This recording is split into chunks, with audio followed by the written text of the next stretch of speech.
This is Reverse Reset Restore, the podcast all about reclaiming your mental, physical, and emotional well-being. My name is Sally, and I share stories here so we can change our own. Change comes from within.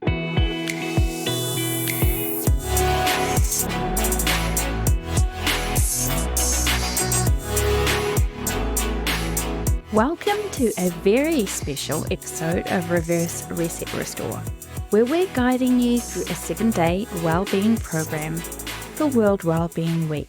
Each of our 7 days are a step towards reclaiming your well-being, from healthy eating and financial wellness to meditation practices and beyond.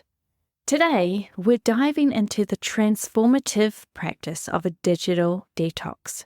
In our hyper-connected world, disconnecting may seem daunting or even impossible.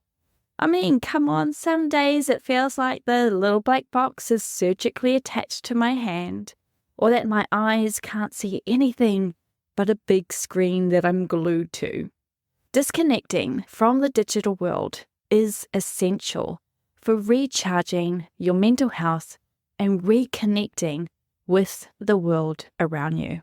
I want to encourage you to unplug from electronic devices for at least 1 hour.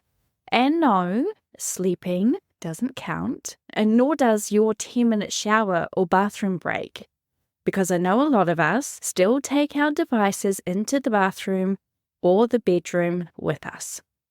Give yourself an hour. You can use this time to engage in offline activities such as reading or spending time in nature, practicing hobbies, or connecting with loved ones, shock horror, face to face. In today's digital age, taking regular breaks from technology is essential for maintaining mental and emotional well-being, restoring balance, and reconnecting with the present moment. The digital disconnect is an invaluable way to practice self-care and promote your well-being. The benefits cannot be understated.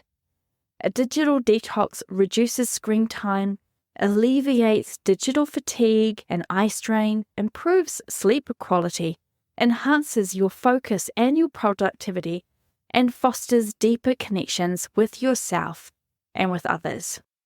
In this episode, we're going to explore why and how you can embark on this refreshing journey by re-listening to part of the episode on digital detox that we did as part of our 31 Days of Self-Care program in October 2023. So I'm going to switch over to that episode and then we'll come back for the end. Today's episode is all about the digital detox. I know.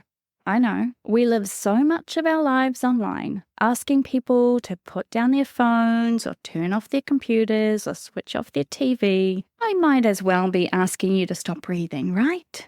So just hear me out for a minute. Digital detoxing is the practice of temporarily reducing the use of digital devices and online activities, such as smartphones, computers, social media, the internet, with the aim of recharging, improving mental well-being, and reconnecting with the physical world. You might find that there are moments in your day when you can actually survive without your phone. Personally, I would love it if more people would give themselves a digital detox when they're out walking or shopping or using the stairs or in restaurants, myself included. When we have our heads in our screens all day and night long, we're creating physical stress on our bodies. We're missing out on being present in the moment, and we're isolating ourselves from having genuine experiences, especially with others. How many times have you been to a concert or show or other major event and find that people are busy recording it rather than actually really living it? This addiction to our digital lives costs us time, relationships, and experiences. I'm not saying you have to give up all your digital devices and social media accounts, but here are a few reasons as to why taking a time out from our online lives is important. Mental and emotional well-being. Excessive screen time can lead to stress, anxiety, and even depression. Detoxing can help reduce these negative emotions. Improve sleep. Exposure to screens before bedtime disrupts the sleep patterns due to the blue light emitted by devices. A detox can improve your sleep quality. Increased productivity. Frequent digital distractions can hinder productivity. Detoxing helps you regain focus and concentration. Enhanced relationships. Reducing screen time can lead to better face-to-face interactions, fostering healthier relationships, a way to communicate more effectively and efficiently with people because we're used to doing a real-life, in-person, face-to-face conversation. Mindful living. Detoxing allows you to be more present. You can engage in hobbies and appreciate the world around you. While today is just about taking some time out from our digital lives, you may want to consider making it a part of your regular life, whether that's daily, once a week, or every month or so. When we visit my partner's dad, for example, we're not allowed to have our phones out once we enter the house. It can be a bit of a challenge because it's basically become an extension of our arm, but pretty quickly you do get used to it, and having the time out really becomes rejuvenating. In fact, there is an ever-increasing movement of people who have made the move to eliminating digital elements from their lifestyle, using some of the following digital detox elements. So how to do a digital detox? Well, set some goals. Determine the purpose of your detox. Are you doing it to reduce your stress, improve your sleep, enhance relationships, make more time for other things? Clear goals will help motivate you. Inform others. Let your friends, your family, your colleagues know about your detox to manage their expectations. If you know that you're going to be unavailable digitally for a week, make sure that the people in your life know that so they're not freaking out when you don't contact them back. Choose a duration. Decide how long you want a detox. It could be a day, it could be a couple of hours, it could be a weekend, it could be a week or longer. Make a decision that feels right for you. Create a plan. Outline specific guidelines. Will you abstain from all screens or just certain apps? Set rules that work for you. The idea of doing a digital detox is yes to detox from your digital life, but it also should be something that is manageable. Designate tech-free zones. So you might want to identify places in your home where digital devices are off limits, such as once you reach your bedroom or if you're sitting at the dining table. Obviously, like I say, my partner's dad, once we enter the door, it's expected that we don't have our phones in our hands. Find offline activities.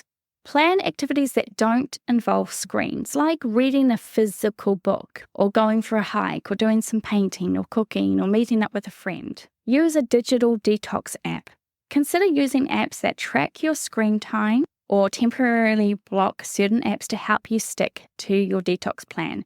If you're on a phone, you might want to consider actually removing some of the apps off your phone. If it's not possible for you to be without your phone, maybe make a decision that I don't need to log into these social media sites over the next few days.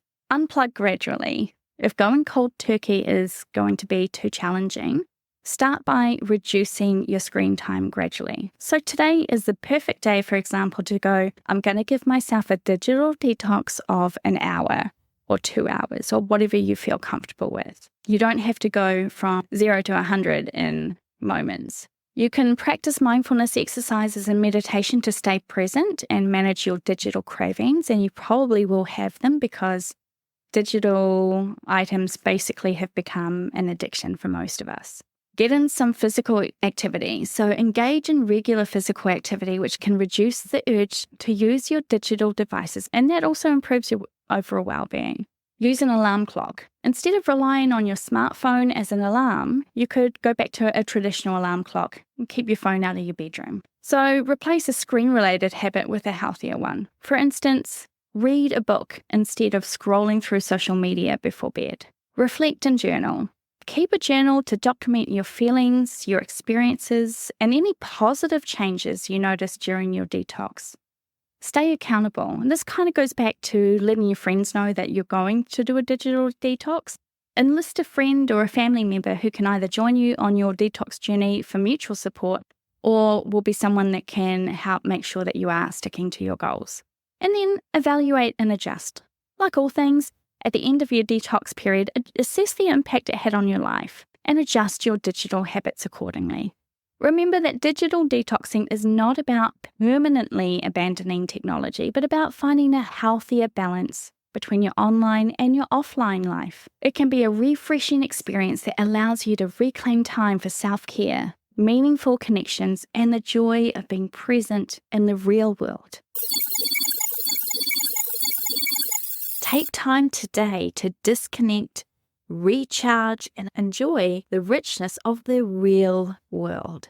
As you unwind from screens and socials, you'll discover renewed energy and deeper connections.